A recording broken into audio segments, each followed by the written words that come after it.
प्रियजनों, आप कैसे हैं? क्या आप ठीक हैं? क्या आप खुश हैं? अब तक आपका दिन कैसा रहा? क्या हर दिन बहुत सारी चुनौतियां सामने आती हैं? कई बार ये चुनौती होती है कि इस काम के लिए क्या करें या उस काम के लिए क्या करें, या वह काम कैसे होगा। कुछ समस्याएं खुद हमें ढूंढती हुई आती हैं, कुछ अन्य समस्याएं हम पर टूट पड़ती हैं। वे तेज हवा या बाढ़ की तरह आ सकती हैं। वे समस्याएं मनुष्यों से आ सकती हैं या अदृश्य शत्रु शैतान से। जब समस्याएं अलग अलग रूप में आती हैं तो हमारे मन में कई सवाल उठ सकते हैं, लेकिन इसके कारण हिम्मत मत हारिए, क्योंकि यीशु आपके साथ है। इतना ही काफी है कि वह आपके साथ है। वही हैं जिन्होंने स्वर्ग और पृथ्वी की रचना की। सब कुछ उनके हाथ में समाहित है। कौन उनके विरुद्ध खड़ा हो सकता है और जीत सकता है? क्या इतना काफी नहीं है कि ऐसा परमेश्वर हमारे साथ है? क्या आप जानते हैं कि आपको क्या करना चाहिए? एक भक्त यशायाह अध्याय 50 वचन 7 में इस प्रकार कहता है, क्योंकि प्रभु यहोवा मेरी सहायता करता है, इस कारण मैंने संकोच नहीं किया। मुझे निश्चय था कि मुझे लज्जित होना न पड़ेगा। वह इसे हिम्मत के साथ कह रहा है। मुझे निश्चय था कि मुझे लज्जित होना न पड़ेगा, क्योंकि प्रभु यहोवा मेरी सहायता करता है। जब वह मेरी सहायता कर रहा है तो मैं कैसे लज्जित हो सकता हूँ? वह कभी भी मुझे लज्जित नहीं होने देगा। क्या आपने देखा कि वह कितने विश्वास के साथ यह कह रहा है?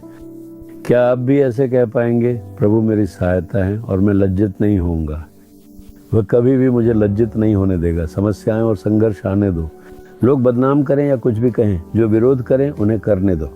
शैतान मेरे खिलाफ उठ खड़ा हो तो भी प्रभु कभी मुझे लज्जित नहीं होने देंगे। फिर मुझे डरने की क्या जरूरत है? वह मेरी सहायता है। इसे विश्वास के साथ कहो। तुम्हें डरने की क्या जरूरत है? प्रभु कभी भी तुम्हें अपमान सहने के लिए नहीं छोड़ेंगे। कई साल पहले, लगभग 35 से 40 साल पहले की बात है, प्रभु ने हमें परमेश्वर का घर नामक 3000 सीटों वाला भवन बनाने के लिए कहा था। प्रभु ने स्वयं भूमि और योजना दी थी। हमारे पास अपनी जमीन का कानूनी स्वामित्व भी था। सरकार ने हमारी सिफारिश के बाद अनुमति दे दी थी। हमने सामान खरीद ली थी और निर्माण शुरू कर दिया था। उसी समय एक धार्मिक कट्टरपंथी समूह के कुछ लोग अचानक कहीं से आ गए और हमारे खिलाफ खड़े हो गए। उनका काम सही चीजों में बाधा डालना था। वे कहीं से भी आकर पड़ोसी गांव के लोगों को उकसाने लगे। उन्होंने कहा कि हमें वह इमारत नहीं बनाना चाहिए। उन्होंने निर्माण रोकने के लिए कलेक्टर को एक के बाद एक पत्र लिखना शुरू कर दिया। फिर सरकार जिसने हमें अनुमति दी थी, उसने ही हमें निर्माण कार्य रोकने के लिए कह दिया। इसलिए काम रुक गया। हमें समझ नहीं आ रहा था कि क्या करें। हम इस संबंध में कई अधिकारियों से मिले, लेकिन निर्माण कार्य फिर से शुरू करना असंभव सा लग रहा था।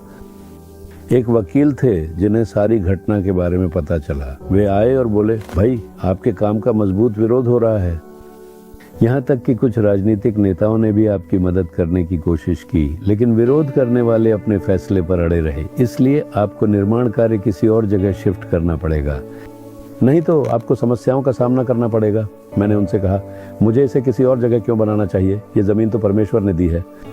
उन्हीं ने हमें योजना दी है और इसे बनाने का आदेश दिया है। यह जरूर बनेगा और मैं लज्जित नहीं होऊंगा। उन्होंने कहा कि यह मामला निर्णय के लिए मुख्यमंत्री तक पहुंच गया है। मैंने कहा, कोई भी इसके बारे में फैसला कर ले, लेकिन प्रभु से बढ़कर कोई अधिकार नहीं है। क्या मुख्यमंत्री का अधिकार प्रभु से बड़ा है? प्रभु सब संभाल लेंगे। वह मुझे लज्जित नहीं होने देंगे। धार्मिक कट्टरपंथी समूह के एक व्यक्ति ने तो यहाँ तक चुनौती दी थी, कहते हुए, अगर यह इमारत बन गई तो मैं खुद को फांसी लगा लूंगा। लेकिन देखिए प्रभु ने क्या किया। उन्होंने इमारत को ऐसे बनाया कि वह व्यक्ति खुद लज्जित हो गया। हाँ, हमने उसी जगह पर निर्माण किया। सरकार ने अनुमति दे दी और सब कुछ पूरी तरह से ठीक चला। जिसने चुनौती दी थी वही लज्जित हुआ। प्रभु ने हमारा सिर ऊंचा किया। मैंने कहा, प्रभु मुझे लज्जित नहीं होने देंगे। ये उनका काम है। इसलिए अपने आप को मजबूत बनाए रखें, चाहे कठिन परिस्थितियां आपके खिलाफ ही क्यों ना हो। परमेश्वर उन सबको पूरी तरह से तोड़ देंगे। डरना मत, बल्कि कहो, प्रभु मेरी सबसे बड़ी सहायता है। यीशु मेरी सहायता कर रहे हैं। मेरे परिवार में, मेरे बच्चों में, मेरे व्यवसाय, काम और सेवकाई में प्रभु मेरी सहायता है। इसलिए मैं लज्जित नहीं होऊंगा। इसे खुशी के साथ प्रकट करो और आज तुम एक चमत्कार देखोगे। क्या तुम कहोगे, प्रभु मेरी सहायता है और मैं लज्जित नहीं होऊंगा? प्रभु मेरी सहायता है और इसलिए मैं लज्जित नहीं होऊंगा। प्रभु मेरी सहायता है और वह मुझे लज्जित नहीं होने देंगे।